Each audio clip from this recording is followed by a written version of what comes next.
रामकृष्ण हरी. कसे आहेत बरं सगळे? मस्त आहेत ना? थोडं मी बोलणार आहे, जरा ऐक जा. ढकलं जा, जाऊ नका. येडो थोडं तरी बघ जा. चला आपण येडो बोल चालू करू. जास्त वेळ नाही घेणार तुमचा, जास्त वेळ नाही घेणार.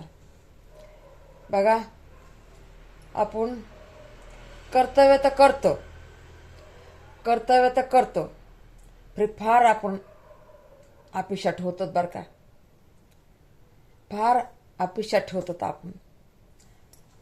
अपेक्षा ठेवलं ना माणूस मनाचं एवढं दुःखी होत आहे ना.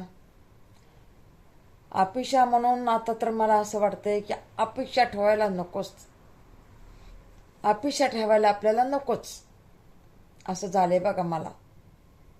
मला नाही, सगळ्या जगाला पण झाले. माझंच सोडा, सगळ्या जगाला झाले की अपेक्षा आजकाल ठेवायचीच नाही आहे. अपेक्षा ठेवलं ना मन एवढं दुःखी होत आहे ना. म्हणून नको रे बाबा, अपेक्षा नको. आपलं 4 घास सुखाने खायला भेटतात ना, ते खात चालायचं. आता तर मी हे धरले. कोणी कसा बी राहू, कोणी कसं बी वागू, कोणी काही बी करू, जसं वाटन तसं करू, परी आता कुणावर अपेक्षा ठेवायची नाही. आणि तुम्हाला बी सांगणे आणि तुम्हाला पण सांगणे, तुम्हाला पण बोलते बरं का. अपेक्षा नकोशी आहे आपल्याला. कुणी प्रेमाने आपल्याला केलं तर केलं, प्रेमाने कुणी बोललं तर बोललं, एवढंच करायचं. आणि तुम्हाला पण सांगते, तुम्हाला पण सांगते, तुम्हाला पण सांगते, प्रेमाने आपल्याला कुणी केलं तर शुक्रिया मानायचा, नाही केलं तर दुःखी नाही व्हायचं. का हो उगाच आपण टेन्शन घ्यायचं हो. आपण 2 घास सुखाने खायचं. चला जाऊ दे मग. आता हे मी एक दुसरी बात बोलणार आहे. बघा, मायबाप असतात ना, ते स्वतःचे मायबाप असतात ना, मेन मायबापावर येते मी. स्वतःचे मायबाप असतात ना, मग त्यांना किती 2 मुली असतात आणि 2 मुलं असतात. मुली जातात लग्न करून, मुली जातात लग्न करून, पोरं असतात शाळाला. मग आता ते बी पोरं लहानाचे मोठे होतात. आई वडील कमवतात कोणासाठी? मायबाप कोणासाठी कमवतात? आपल्या अवलादीसाठीच ना. मुलींचं काय, एक टाइम लग्न करून दिलं ते आपल्या घरी सुखी राहतात. मग बाकी आपले मुलं राहतात. मुलं राहतात तर ह्यांना बी लहानाचं मोठं करणं, शाळा शिकवणं, त्यांचं हाय नाही बघणं करणं हे आपलं चालूच असते. आपली धडपड चालूच असते. मग आता शेती असते कोणाकडे शेती नसती. मग शेती असली तर ह्यांना शेती होती, मग ह्याने काय केलं, आपलं पोरींचं लग्न करून दिलं आणि पोरं शाळा शिकून मोठे झाले, नोकऱ्या लागले करायला, ते गेले आपलं बाहेर नोकऱ्या करायला. मग ह्या पोरांनी आपलं हितून मायबापाने गहू ज्वारी तांदूळ काय बी राशन घरातलं जेवढं आहे तेवढं दोघांना पुरवायचं. मग त्यांचे पैसे तिकडे जमा व्हायचे, मुलांचे पैसे तिकडे जमा व्हायचे. मग असं करून मग आता हे 2 पोरींचं लग्न झालेलं, त्यांना आणायचं न्यायचं. मग आता पंचम आहे, दिवाळी आहे, पंचम आहे, रक्षाबंधन आहे, दिवाळी आहे. पंचमला मायबाप म्हणले मुली आमच्याकडे यायला पाहिजे. मग भाऊ म्हणले, एक भाऊ म्हणला दिवाळीला माझ्याकडे यायचं, एक भाऊ म्हणला रक्षाबंधनला माझ्याकडे यायचं. परी तसं तर दुईकडे बी जावं लागते ना. मग असं करून दिवस निघून गेले, भरपूर दिवस निघून गेल्याच्या नंतर मग आता ह्यांना लेकरं बाळ झालेले, डिलिव्हरीला आणायचं. मग मायबापाने तेवढा खर्च करायचा, पोरांकडून मागून घ्यायचं, परी जास्त करून मायबाप. मग असं करून मायबापांनी थोडे पैसे थोडे फार जमा करून ठेवले तर मग मायबापांनी जमा करून पैसे ठेवल्याच्या नंतर मग पोराला लागले म्हणायला, अरे बाबा आमचा दवाखाना करायचा. ह्यांच्याकडे पैसे असायचे, मायबापाकडं पैसे असायचे, पर एक मन बघायचं त्यांना पोरांचं. आपल्याला वय झाल्यावर आपल्याला आपल्याबरोबर चांगलं राहणार आहेत का नाही मन बघायला लागले. कोणाचं? पोरांचं. त्या पोराकडे गेले, अरे बाबा आता आम्हाला थकवा आलाय, आम्ही आता थकलो, आता तुम्ही आम्हाला थोडे पैसे चालू करा. मग आता बायका लागल्या कुजबूज करायला. अहो गावाला एवढी धनदौलत आहे आणि आपल्या आईबाबाला पैसे कशाला लागतात. तर पोरं म्हणले, अरे जाऊ दे, आपले मायबाप त्यांच्याकडे जेवढं होतं तेवढं आपल्याला द्यायचं ना. राशन द्यायचं, म्हणजे राशन म्हणजे गहू, तांदूळ, बाजरी, कडधान्य, हरभरं, तुरीची डाळ, मुगाची डाळ, मटकीची डाळ, मटकी, अख्खी मटकी, हरभरं किंवा मूग, मटकी असं सगळं आपल्याला आईबाबा देत होते पहिलं. आता आईबाबाला काम नाही होत, मग आता आपण आईबाबाला द्यायलाच पाहिजे, नाही तर मग आपल्या जवळ ठेवू. नाही आता इथं जवळ जागा पुरणार नाही, काय नाही, आता गावाकडचे एक बंगला बांधून द्यावा त्यांना. अगं बंगला बांधायला काही साधी बात आहे का? 10-20 लाख रुपये लागते तर असं बोलल्याच्या नंतर मग नाहीतर मग हिता आणू, आपल्या आईबाबाला हिता आणू. मग हिता आणू म्हणल्यावर नाही म्हणले, बरं गावालाच बंगला बांधू, आपण आपलं 15-15 दिवसाला 1-1 महिन्याला जाऊ. बरं म्हणले. मग गावाला एक बंगला बांधला, तिथं मायबाप राहायचे, नोकरकडून शेती करून घ्यायचे, मग शेतीमधला वापस माल इकडे द्यायचे, वापस द्यायचा माल. जसा पहिला देत होते तसा यांना द्यायचं, मुलींना पण द्यायचं. 2 मुली होत्या त्यांना पण द्यायचं. त्याने काय केले, ते मायबाप म्हणायचे की हिस्सा आपल्या मुलींना द्यायचा. मायबापाच्या पहिल्यापासून आपण जन्म पोरांना बी दिलाय, पोरींना बी दिलाय. मग लग्न केलं तर काय त्यांचा हक्क काय उडला का? नाही ना. त्यांच्या हिश्श्याचं त्यांना द्यायचं, तुमच्या हिश्श्याचं तुम्हाला. मायबाप काही फरक करायचाच नाही मायबापाने. तर मग असं करून मग आता जरा बायका चॅप्टर होत्या तर नाही पोरींना कशाला देतात, त्यांच्या घरी आहे भरपूर. मग हे म्हणायचे आपल्या बी घरी भरपूर आहे, आम्हाला बी नोकरी आहेत, मग काय फरक पडला, त्यांच्या हिश्श्याचं पोरींच्या हिश्श्याचं देऊ दे. असं मग त्यांच्या घरात कोरकोर सारखे व्हायचे. तर मग असं करून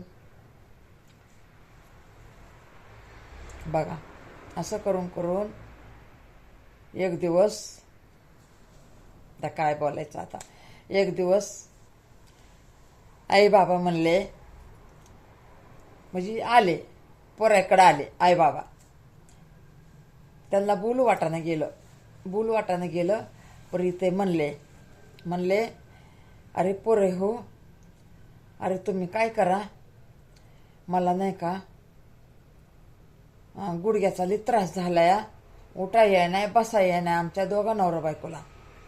तर मग काय करा तुम्ही, आम्हाला ऑपरेशन करायचं आहे किंवा काहीतरी कुठंतरी आम्हाला दवाखाना मोठा करायचा आहे, आम्हाला तसं पैसे द्या तुम्ही. ह्यांच्याकडे तर भरपूर पैसे होते, पण एक ह्यांना मन बघायचं होतं की आपल्याकडं पैसा नसल्याच्या नंतर पोरं आपल्याला काय करतात. एक मन बघण्यासाठी पोराकडे गेले शेरला, आणि शेरला जाऊन बोलले की पोरं हो, आमच्या दोघा नवरा बायकोच्या गुडघे दुखतात, आम्हाला पैशाची गरज आहे. मग या बायका म्हणायला लागल्या, अहो गावाकडून तर भरपूर धनदौलत त्यांना भेटते, शेतामधून एवढ्याला माल विकते, लाखावर माल होते, आता आपण तर काही घेत नाही, त्यांच्या दवाखाना करून ते बँकमध्ये ठुला असतं ना पैसा त्याने. तर ते म्हणले, अगं असू दे ना, आपल्याला काय कमी आहे, देऊ दे आई बाबाला, देऊ, तू दे रे 50,000, मी देतो 30-40,000. असं करून दिले दोघा भावाभावांनी पैसे.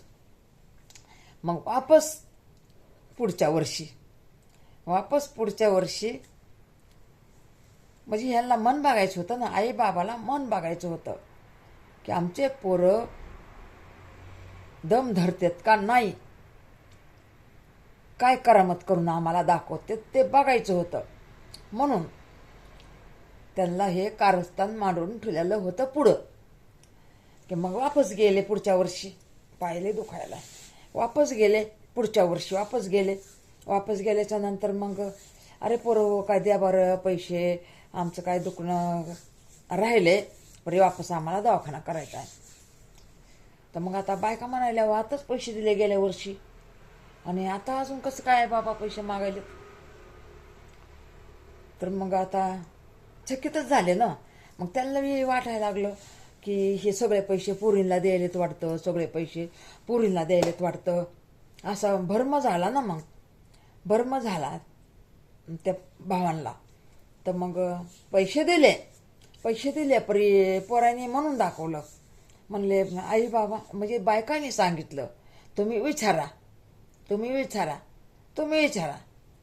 सांगितलं. तर मग चालले आई बाबा गावाला. तर म्हणले आई बाबा तुम्ही पुरींना पैसे द्यायला लागलात का.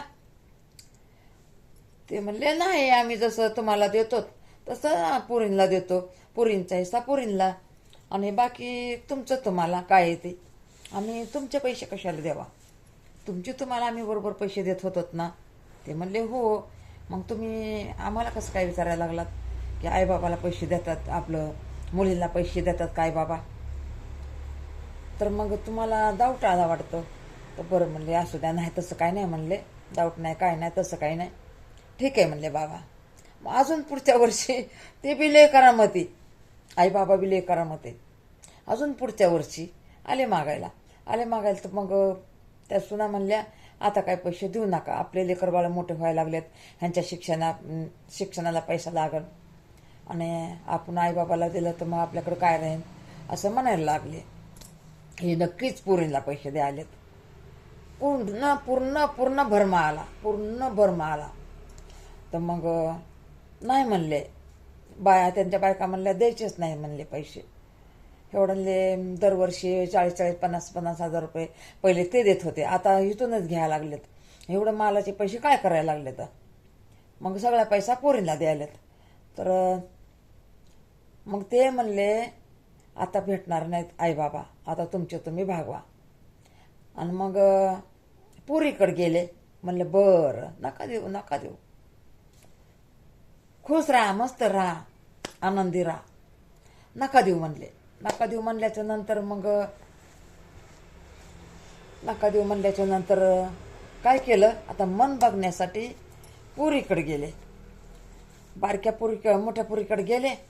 तर मोठी पोरगी म्हणते काय आई बाबा आता तुम्ही देत होतात मग आम्ही काय ते जमा करून ठेवलं का, आम्ही खर्चून टाकलं.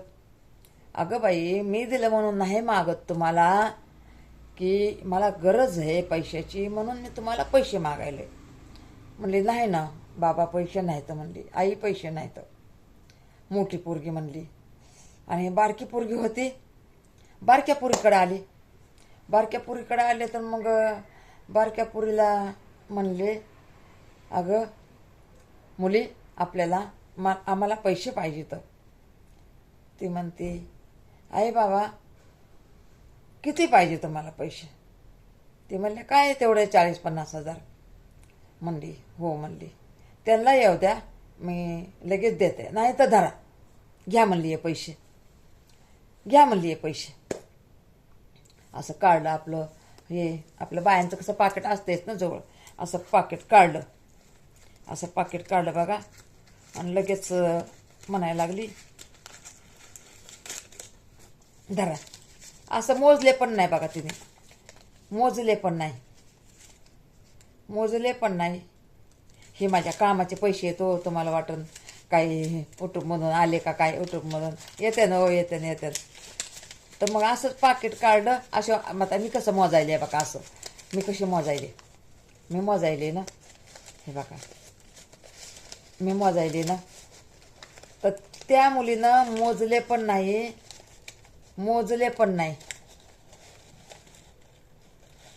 मोजले पण नाही, असंच पाय बघा पाकिटातलं काढलं आणि हे बघा धरा आई बाबा, धरा आई बाबा, धरा आई बाबा, धरा आई बाबा, धरा आई बाबा. ते घेत नव्हते ना म्हणून धरा धरा म्हणत होती हो. आपल्या कामाचे इथं तुम्हाला वाटन की यूट्यूबचे आले काय.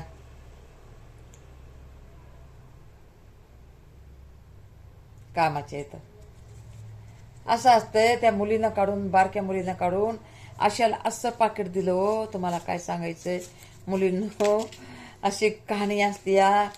आणि हे बघा एखादे मायबाप चॅप्टर असते तर, आणि हे आमचे सारखे भोळे काय हो, खडकाला धडका. अजून आम्ही रुपया जमा नाही केला, रुपया नाही जमा केला पर हे आता ऐकून ऐकून असं डोकं हे होतं या, डोकं खराब होतं ऐकून ऐकून. असं वाटतंय आतापर्यंत उगा 2-4 लाख रुपये पाहिजे होते. आता होते हो 1-1.5 लाख रुपये होते. आता या पोरांसाठी गेले बघा, आपल्या लेकरांसाठी गेले. जाऊ द्या गेले तर, लेकरं आपले चांगले झाले देवाच्या दयाने. आता त्यांनी चांगलं राहावा तीच आपली इच्छा आहे बघा. त्याने चांगलं राहावा तीच आपली इच्छा आहे. पैसा काय हो, माणसाच्या हाताची मळ असते. माणूस कुठे बी काम केलं तर पैसाच पैसा आहे बघा. चला असं मन बघितलं हो, मन बघितलं. आणि त्या पोरीनं ते पोरगीला म्हणला आई बाबा तुझ्या नवऱ्याला येऊ दे. म्हणले काय नाही, तुम्ही काय माझ्या नवऱ्याला विचारून तुम्ही मला पैसे देत होतात का आमच्या हिश्श्याचे. बघा अशा मुली एक एक इमानदार असतात. आणि म्हणली आई बाबा आता इथंच राहायचं, इथंच गुडघ्याचा इलाज करायचा, इथंच राहायचं, जेव्हा चांगलं होतं तेव्हा जायचं. बघा रामकृष्ण हरी हो, रामकृष्ण हरी, रामकृष्ण हरी असं असते हो. चला असं असते बघा. अशा एखाद्या मुली असत्यात वचनाला जागत्यात. रामकृष्ण हरी, राधे राधे. हाय सगळ्यांना. बघा जा इडो भोळ्या आईचा, एवढ्या उशिरा केला इडो माहिती का, लय उशीर झालाय.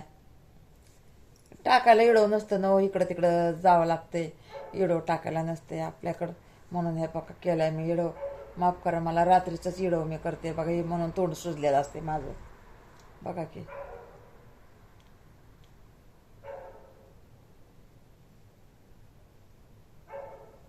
काय करायचं.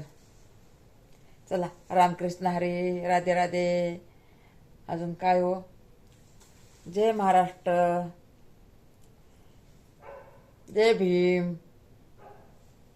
कोणाला दुःखी नको बाबा, कोणाला दुःखी नको.